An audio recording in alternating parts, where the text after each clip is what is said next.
안녕하세요. 우리 반려동물들의 건강 상식을 좀 더 쉽고 간단하게 알려드리는 우리 동네 수의사 박준석입니다. 오늘은 제가 오랜만에 고양이 심장병에 대해서 설명을 드리려고 합니다. 고양이 HCM이라고 하는 이제 대표적인 비대성 심근병증의 타입은 어떻게 분류가 되고, 최근에는 이제 동맥혈전증, 이제 AT라고 하는 동맥혈전증이 있을 때 과거와 다르게 현재는 어떻게 치료를 하고 있는지에 대해서 한번 설명을 드려보도록 할게요.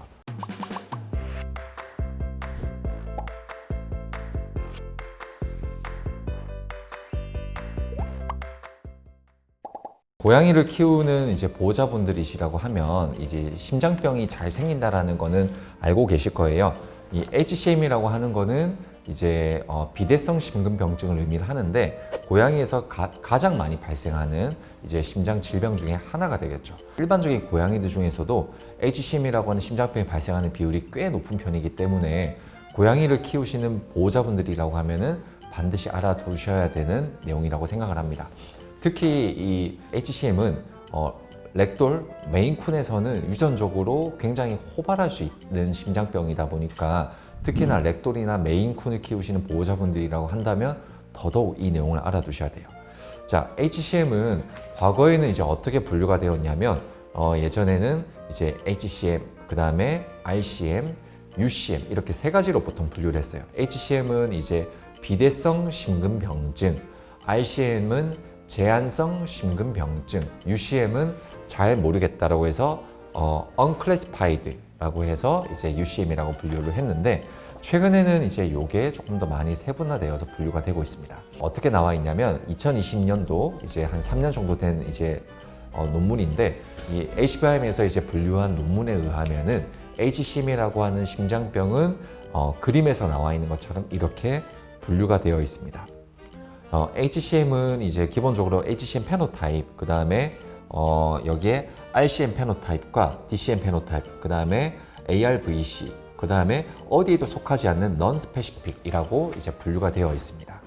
그래서 과거에 이제 UCM으로 분류가 되었던 거는 지금 이제 non-specific으로 이제 따로 이제 분류를 해서 명칭을 하고 있고, 이 HCM 안에는 이제 하이퍼텐션, 고혈압에 의해서도 발생을 할 수가 있고, 리듀스 프리로드, 이게 무슨 말이냐면 심장 내로 들어오는 혈액량이 줄어들어서 이렇게 될 수도 있고, 네오플라스틱 인필트레이션, 그러니까 종양에 의해서 이렇게 될 수도 있고, 그 다음에 TMT라고 해서 이제 많은 수의사분들이 명명하시는데, 일시적으로 심근이 두꺼워지는 이제 이런 경우가 있을 수도 있습니다.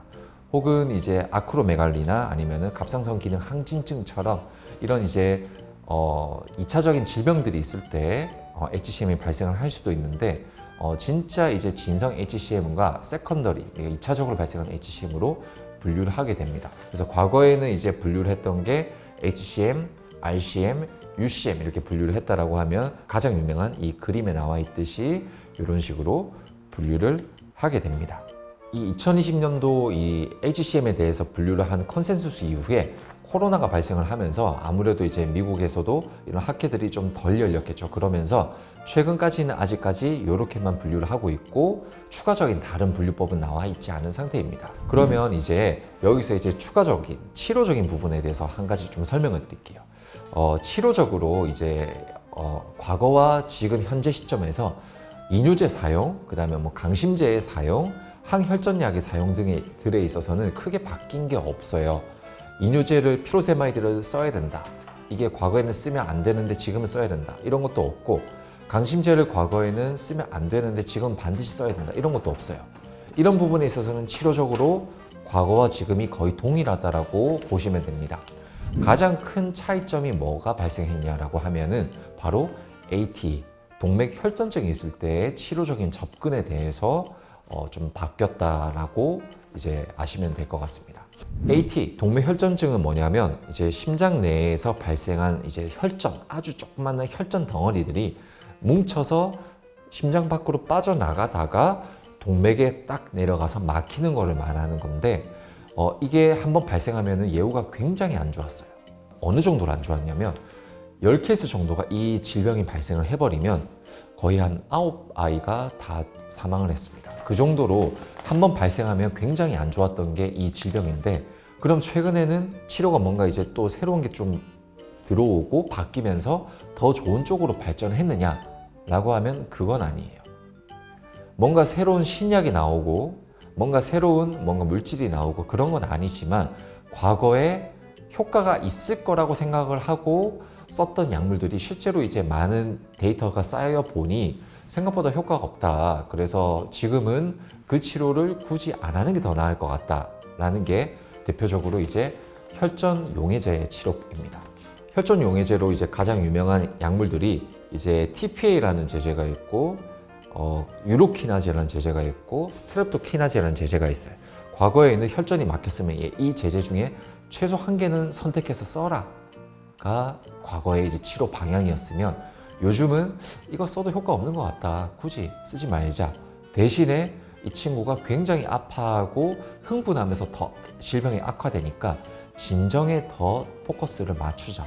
진통 진정에 더 포커스를 맞추자에 요즘은 포커스를 맞추고 치료를 하고 있습니다. 그래서 최근에는 이제 이런 이제 혈전 용해제를 쓰지 말고 혈전 예방약들을 계속 치료하면서 진통 진정에 포커스를 맞추고 치료하는 쪽으로 뭔가 약간 트렌드가 바뀌어 나가고 있어요.